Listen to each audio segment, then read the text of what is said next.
UI is user interface, anything that's not game related, so menus and meters and combo numbers and all that good stuff. The hallmark of a good UI, I would say, is making sure that when the player goes through the menus that they're able to navigate pretty easily and understand where everything is, and when instructions come up we want to make sure that they're there and they're clear and they're obvious, but they don't kind of interfere with the gameplay.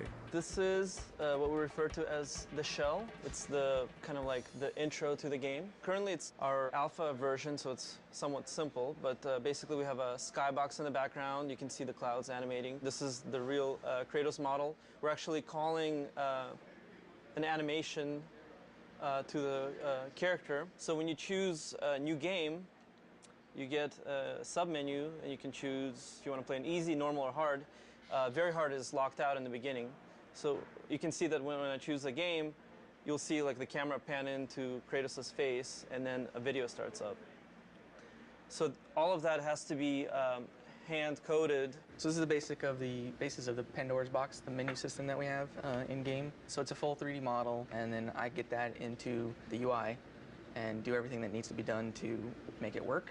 So tag it with all the tags it needs, text elements, things like that. So all these kind of proxy quads we have in here all represent a line of text that shows up in the game. We pretty much start off on this demon face side, and we zoom up real close to frame it so that it's kind of more 2D looking. This would be the power-up menu. So you go to this menu and you upgrade your weapons, and you're able to kind of zoom into the models and rotate them around. At least that's what we're hoping.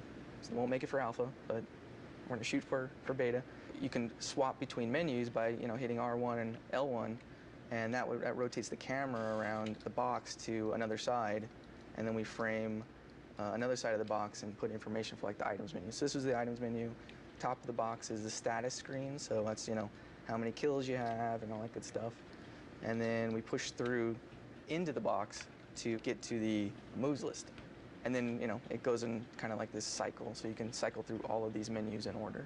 So pretty much what you're seeing here is the Pandora's box, and then from here you go, you swap to other screens, and we have all these kind of cool little animations going on. Eventually inside of these screens there'll be much more ancillary animations and things going on. This time around, for God of War 3 anyways, we completely switched our system up. This time it's all 3D.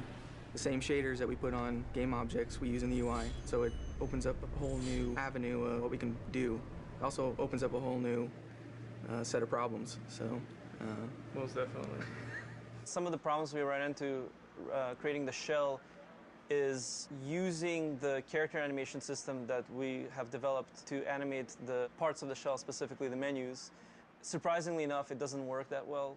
It works well for characters, but not well for the stuff that we need to do. So we had to add a lot of new tech to the system in order to get it working. Richard's pretty new to the UI. I mean, Richard's been here for a while at the studio, but he's just recently started helping me with the UI stuff, and so having him as a second set of eyes for this whole system has been really helpful.